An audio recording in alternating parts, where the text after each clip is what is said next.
rendre un avis. Alors un avis, c'est pas simplement favorable ou défavorable. Le Code du travail stipule même que l'avis doit être motivé et éclairé.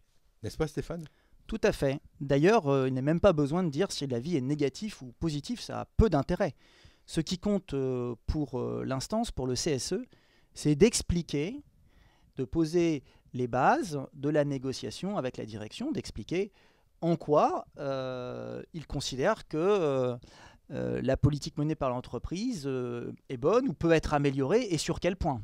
Derrière, il y a un enjeu opérationnel de transformer quelque chose. On ne rend pas un avis pour le plaisir de rendre un avis.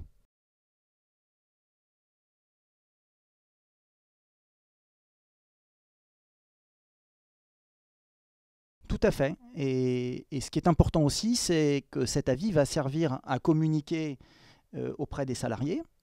Et puis le deuxième conseil qu'on peut aussi donner, c'est qu'il faut suivre ces avis dans le temps. C'est bien de rendre un avis éclairé, c'est nécessaire. Après, il faut s'assurer que les choses bougent.